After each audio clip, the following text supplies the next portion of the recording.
O encerramento de Dragon Ball em 95 e Slam Dunk em 96, a Weekly Shonen Jump entrou em uma grandíssima crise, perdendo mais de 2 milhões de leitores semanais. O novo editor-chefe Torishima tinha uma grande missão: reerguer uma revista que passava por sua maior crise. Era o momento de apostar em uma nova série, um mangá que viria a mudar para sempre a Weekly Shonen Jump, One Piece.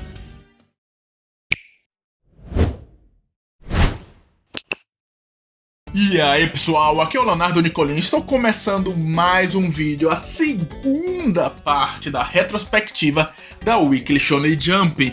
Mas não se preocupem, vocês vão conseguir entender essa segunda parte mesmo não tendo visto a primeira, porque eu vou explicar tudo direitinho. Mas caso queiram ver a primeira, vão lá, se inscrevam no canal e vão olhar os vídeos antigos. Ativando a máquina do tempo e indo para 97, a segunda metade do ano começou justamente com o cancelamento de 3 mangás e a estreia de 3 novas séries. Os mangás cancelados foram Meruind e Butsu Zone, 2 mangás de autores novatos que não tiveram uma boa recepção. Concluindo os cancelados, também tivemos Totemo Lookman, um mangá que começou bem no ano de 94, 3 anos antes de 97, e teve seu ápice em 95, quando também ganhou um anime. Contudo, porém, todavia, em 97 a sua popularidade já havia caído bastante, levando assim ao seu triste, mas inevitável cancelamento. Nos fóruns japoneses perdidos lá, existem teorias de que o autor de Lookman, Hiroshi Gamou, mudou de nome após mais 2 outros fracassos depois de Lookman e retornou ao Weekly Shonen Jump sob o pseudônimo, adivinha quem? Oba, o roteirista de Death Note. Essa teoria pegou ainda mais força após o lançamento de Bakuman, também escrito por Oba. No mangá Bakuman, o tio do protagonista tem uma história muito, mas muito parecida com Hiroshi Gamou. Mas, como não temos nenhuma prova concreta, isso permanece apenas uma teoria da conspiração, que muita gente acredita, mas teoria da conspiração. De qualquer modo, no lugar desses 3 mangás, estrearam justamente 3 novas séries. O primeiro da leva foi Joker, um mangá ambientado em um mundo onde a lua cheia, ou melhor, o fenômeno lunático, transformou algumas pessoas em monstros. É aí que surge o nosso herói, o Joker, que nessas noites protege a cidade daqueles que foram transformados. A obra era um battle shonen urbano que não fez muito sucesso, e acabou sendo cancelado com apenas 15 capítulos. Mas não se assustem, 15 capítulos era o normal da época. Infelizmente, a Weekly Shonen Jump sempre foi bem cruel com as séries que não deram certo. De qualquer modo, essa era a segunda tentativa do autor, o premiado Kazutoshi Yamane, em que os editores tinham muita esperança, ao ponto de terem colocado ele para ser assistente do autor de Bastard, que era muito respeitado na época. O segundo mangá a estrear nessa leva foi Seikimatsu Leader-den Takeshi, uma comédia escrita e desenhada pelo novato Shimabukuro, mangaka que viria a criar Toriko. Sim, na época era só um novato que ninguém conhecia e sabia nada. Sem grandes expectativas, Takeshi logo surpreendeu os japoneses, tornando-se um mangá de grande sucesso comercial e crítica, chegando a ganhar o prêmio de melhor mangá infantil de uma das premiações mais antigas e mais importantes do mangá, Shogakukan Awards. De fato, destinada ao público infantil, a obra contava a história de Takeshi, um jovem que, inspirado pela morte do pai, decide se tornar o maior líder de todos os tempos, mesmo ainda estando no ensino fundamental. As piadas loucas, expressões faciais exageradas, faziam as crianças caírem na gargalhada ao folhearem as páginas de Takeshi. Contudo, por mais que Takeshi tenha feito um grande sucesso, as ações deploráveis de Shimabukuro levaram a série a ser cancelada em 2022. Sim, eu vou comentar melhor naquele ano, mas Takeshi teve que ser cancelado por causa de uma ação deplorável e criminosa de Shimabukuro. Mas nos mantendo ainda em 97, a ótima recepção da série levou Torishima a classificá-la logo abaixo de Rurouni Kenshin e de outro mangá que também teve uma recepção espetacular, o terceiro mangá da leva, o incrível, o famoso, o lendário One Piece. Simplesmente One Piece. O mangá a estrear nessa leva que mudou pra sempre a história do mundo dos mangás. Se Torishima já estava feliz por encontrar o novo sucesso Takeshi, mal sabia que estava prestes a descobrir o maior sucesso comercial da história da Shonen Jump. Antes da serialização, Torishima não estava muito confiante no material que o Oda entregava, pedindo para ele mudar a introdução das séries 3 vezes. Isso mesmo, o One Piece foi rejeitado 3 vezes até chegar no resultado que agradava. Os bastidores da série são desconhecidos, assim como o que levou Torishima e a sua equipe a aprovarem somente a 4ª versão de One Piece. Mas é inegável que Oda e o seu editor conseguiram nessa 4ª versão alcançar a qualidade necessária para garantir a serialização. Eu acredito que talvez uma das melhores decisões acabou sendo migrar de uma simples aventura no primeiro capítulo, como parecia que ia ser, pelos one-shots, para uma apresentação da infância do Luffy e como ele veio ganhar o chapéu, dando assim ainda mais alma para o personagem. A dica do editor da obra, Takanori Asada, de colocar o Shanks perdendo o braço para criar um maior impacto, também acabou sendo uma grande adição que talvez tornou o One Piece o sucesso que a gente conhece. Nos anos 90, de fato, a Shonen Jump era muito mais severa que atualmente, cancelando as séries com 10 a 14 capítulos continuamente. Atualmente cancelam mediamente entre 18 e 22 capítulos, então One Piece não tinha espaço para erro, nem no primeiro capítulo. One Piece assim foi um sucesso imediato, recebendo uma quantidade enorme de votos a ponto de estar no topo da revista já nos seus primeiros capítulos. A média da Toque do mangá no último quadrimestre foi de incríveis, espetaculares, raríssimos 3. Quando o editor-chefe Torishima viu a recepção da obra, meus amigos, ele deve ter explodido de alegria, pois percebeu que tinha uma mina de diamantes em suas mãos. Já os leitores, nos primeiríssimos capítulos do mangá, se apaixonaram pela personalidade de Luffy e também de Zoro e Nami, que foram essenciais para que esse início explosivo na votação fosse ainda mais forte. E meses depois, também foram essenciais para o sucesso de vendas do primeiro volume da série. Assim, Takeshi e One Piece logo passaram a compor o top 3 da Toque da revista durante a segunda metade de 97, acompanhado justamente pelo pilar Rurouni Kenshin, que estava com o anime em exibição. Outros 2 achados de 97 que comentei na parte anterior sobre o lançamento deles também foram essenciais. O romance Is e a comédia Hanazaka criaram nos leitores a sensação que a Shonen Jump estava voltando a ter uma line-up digna de respeito. A organização da primeira parte da tabela era bem simples. Rurouni Kenshin, One Piece e Honshin eram para os adolescentes que gostavam de ação.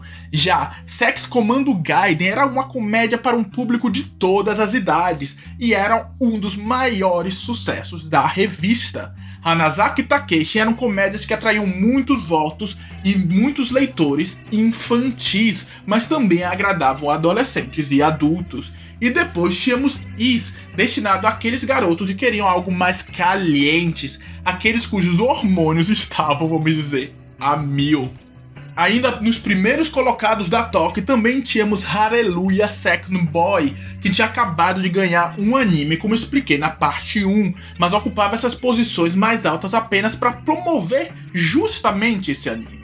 Era uma posição temporária. Indo pro meio da revista tínhamos Hell Teacher Noob e Wild Half, que estavam seguros, e por fim Midori no Makibao, que vinha sofrendo com uma queda preocupante de popularidade que vamos comentar mais no ano de 98.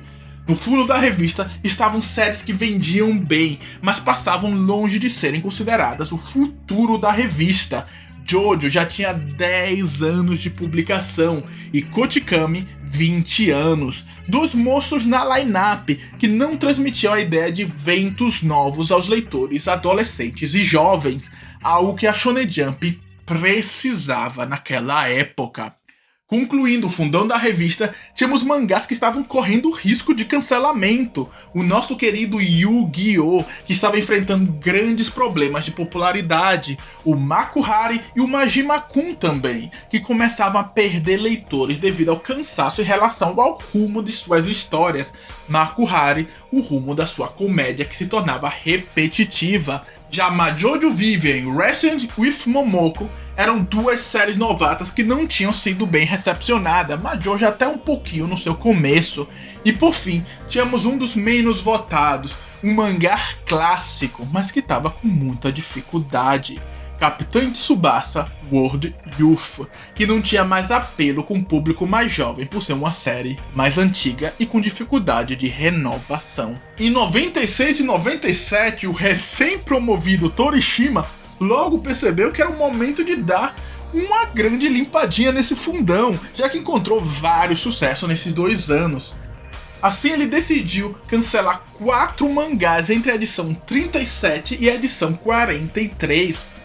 O primeiro cancelado acabou sendo um golpe terrível, triste para os leitores velhos que gostam de mangá shonen. Eu já tô virando esse público, por isso eu sei como seria doloroso.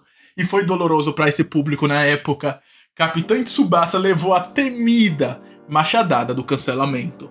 Por mais que possa parecer cruel, era inevitável que isso ia acontecer com Capitã Tsubasa World Youth, já que o autor planejava continuar a série, mas não tinha popularidade o suficiente para tal. Em sua biografia, Takahashi explicou que o arco World Youth não foi bem recepcionado pelo público japonês, e por isso a Shonen Jump teve que encerrar o mangá.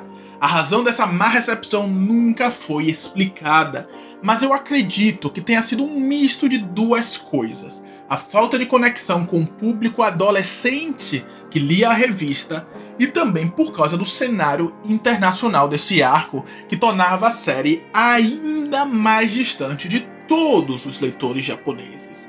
Entre o lançamento do primeiro Capitã Tsubasa, que terminou naturalmente, e a continuação, World Youth, o ator já havia tentado emplacar 2 novas séries na revista Shonen Jump, ambas sem uma boa recepção.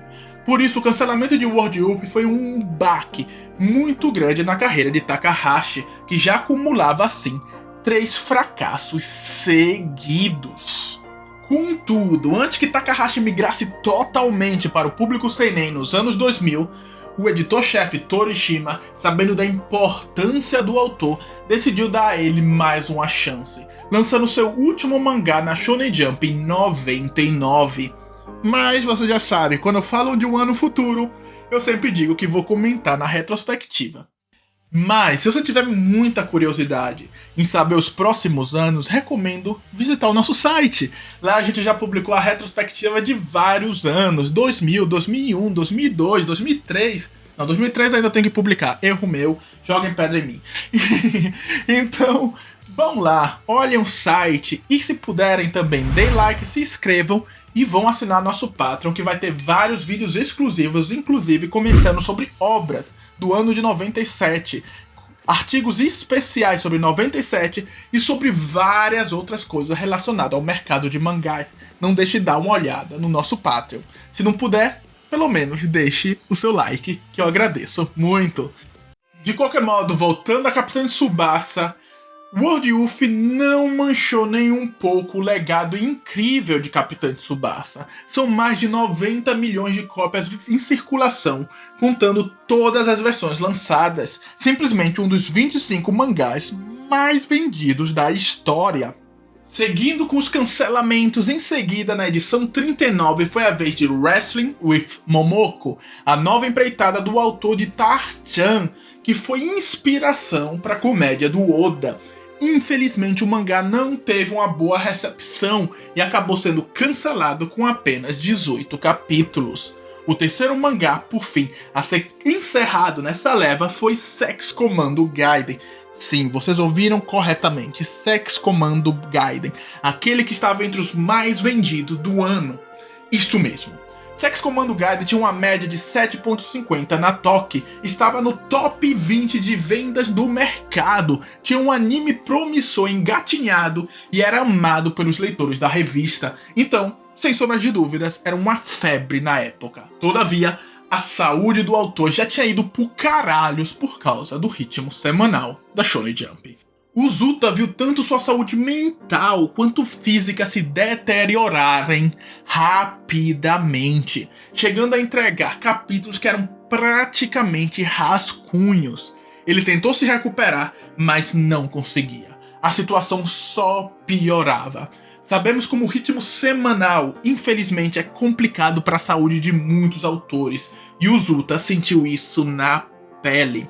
Assim, Sex Commando Gaiden acabou sendo encerrado com apenas 79 capítulos, em uma decisão mútua entre o autor e a Shonen Jump.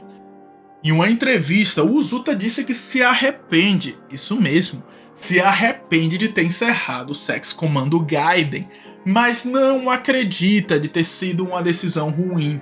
A realidade, agora eu digo mesmo, é que muitas vezes a gente precisa dar uma pausa na vida. A gente precisa priorizar a nossa saúde, pois foi assim que o próprio Uzuta pôde recuperar a sua saúde e pôde lançar Pio to Jaguar, o mangá de grande sucesso que durou 10 anos na Shonen Jump.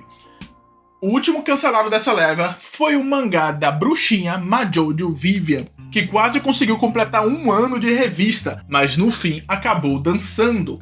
As novas séries foram divididas em 2 levas diferentes. A primeira leva foi composta por 2 mangazinhos, Cool Rental Bodyguard de Takeshi Konomi, que acabou sendo o primeiro a estrear na edição 40. A história girava em torno de um guarda-costa que protegia seus clientes de criminosos do submundo. Com um protagonista descolado e divertido, o autor prometia entregar uma série que misturava ação e comédia na mesma intensidade que Kill Blue entrega atualmente. A série, contudo, não teve uma boa recepção e acabou sendo cancelada com apenas 3 volumes. O autor, que era um simples novato, mas talvez você já tenha reconhecido o traço, decidiu trabalhar em um novo projeto após o cancelamento. Tênis no Oji-sama, uma série de tênis que viria a se tornar um dos pilares da revista nos anos seguintes. Mas isso a gente vai falar. Vocês já entenderam, eu não tenho nem que completar. Quando for o momento, mesmo cancelado, Cool mantém o seu legado com a continuação de Lady Cool, que o autor lançou na Jump Live em 2013. O segundo e último mangá a estrear nessa leva foi Kirin, The Last Unicorn, de Ken Yagami. O mangá conta a história de Sui, um unicórnio em forma humana que está em busca do seu chifre. O problema é que o protagonista da história, Kirin, havia consumido o chifre, o que acaba desencadeando uma relação divertida entre os 2 personagens. Assim como Cool, Kirin não teve uma péssima recepção, mas acabou sendo cancelado com 20 capítulos. Uma quantidade levemente acima da média para os mangás cancelados da época. Mas quando eu digo que o mangá não teve uma péssima recepção, não significa que teve boa o suficiente para sobreviver. Só que não foi odiado, mas não foi amado o suficiente. Os 2 lançamentos não deram certo, mas é normal. A revista encontra mediamente 2 sucessos ao ano. E em 98 já tinham sido 4, muito acima da média. Para melhorar, em 96 tinham encontrado um outro mangá que estava vendendo horrores, Hoshin Eng. Talvez Hoshin Eng não estivesse recebendo a atenção que se esperava no começo do ano, quando muitos apostavam que seria o segundo melhor mangá em média na revista. O Battle Shonen, que unia mitologia chinesa e fantasia, ainda era um sucesso absoluto, vendendo acima de 500 mil cópias por volume, mas os editores decidiram dar menos atenção à série para se concentrar mais em One Piece. A obra de Oda tinha uma previsão de vender 300 mil cópias no primeiro volume, um número inferior ao que vendia Hoshin Eng na época. Mas One Piece estava só no seu começo. a tendência era crescer, já que esses 300 mil esgotaram. Inclusive, o Oda e seu editor Azada foram até uma loja de livros ver e escondidinhos o pessoal comprando o primeiro volume e comemoraram ao ver um garoto de 12 a 15 anos comprando o volume 1. Era o começo da jornada brilhante de One Piece. De fato, o mangá chegou em 99 com 6 milhões de cópias impressas em 6 volumes lançados. Uma média de 1 milhão por volume, algo espetacular, semelhante ao início e igualmente devastador de Rurouni Kenshin, que teve 7 milhões de cópias impressas em 7 volumes.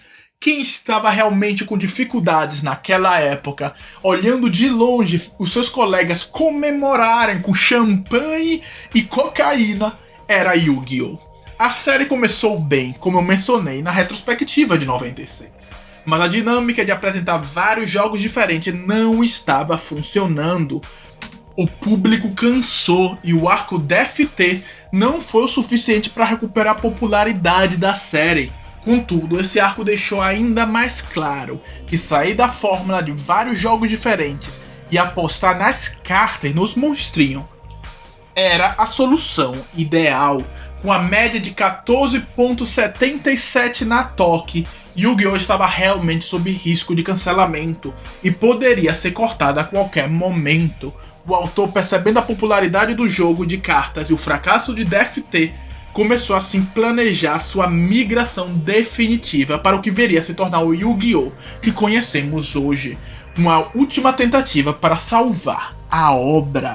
Antes de terminar o ano de 96, a revista decidiu realizar mais 2 cancelamentos para assim se juntar aos 4 anteriores, mantendo a proposta de limpar a revista. O primeiro cancelado desses 2 foi o já citado Joker, que estreou juntamente com One Piece e Takeshi.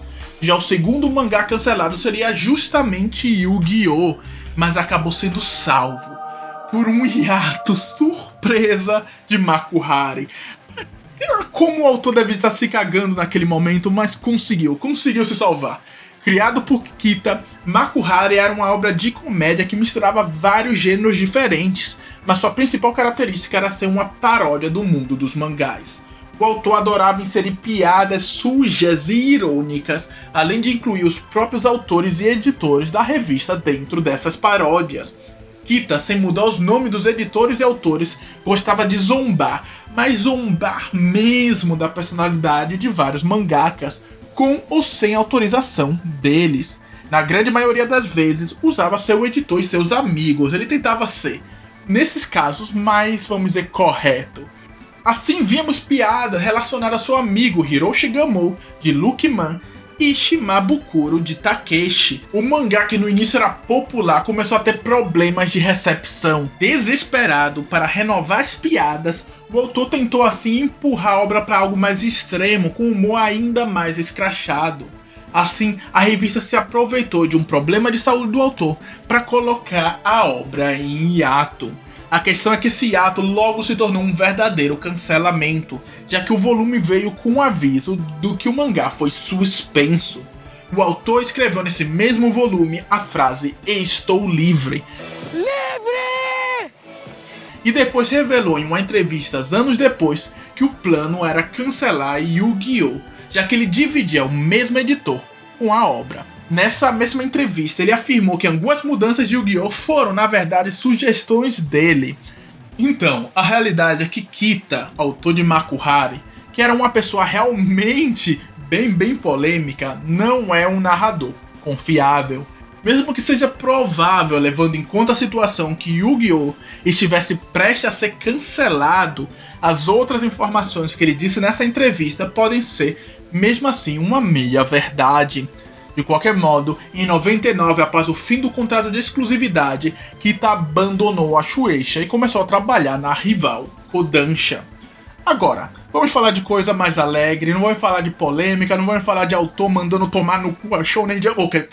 Vamos falar das novidades. E uma novidade que o público enlouqueceu na época. A primeira série, na verdade minissérie, a estrear no lugar dessas obras foi Koa, do genial Akira Toriyama. Após o encerramento de Dragon Ball em 95, essa foi a primeira minissérie com mais de 8 capítulos lançada pelo autor. O Akira Toriyama, que tinha uma ótima relação com o editor-chefe da revista, Torishima, continuou retornando à Jump para lançar novos materiais durante a gestão do Torishima. A amizade entre os dois era muito forte e Toriyama tinha muito respeito pela casa onde lançou Dr. Slump e Dragon Ball. Já Koa, essa incrível e divertida minissérie, conta a história de Pai Fu, um pequeno demônio que vive em uma vida onde os habitantes acabam sendo infectados por uma terrível doença, que os mata em apenas um mês. Para salvar sua terra natal, Pai Fu, juntamente com seus amigos e um Jeep, viaja para as montanhas em busca de uma bruxa que conhece a cura dessa doença.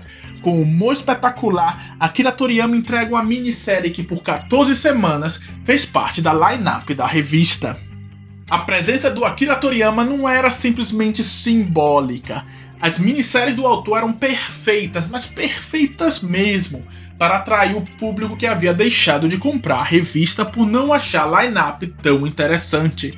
Assim, os fãs de Dr. Slump perceberiam que a revista contava com 2 novas comédias incríveis, Takeshi e Hanazaka. Já os fãs de Dragon Ball poderiam ler One Piece ou Hoshieng, vendo que a revista voltou a entregar novos Battle Shonen de qualidade. O público mais velho, de certo modo, não deve ter retornado em massa, pois consideravam que as novas obras não eram tão boas quanto as da sua juventude. Isso é muito normal. Envelhecendo, a gente para de gostar dos novos mangás shonen e fica mais no lado nostalgia. Faz parte, shonen é para adolescente e a gente não é mais.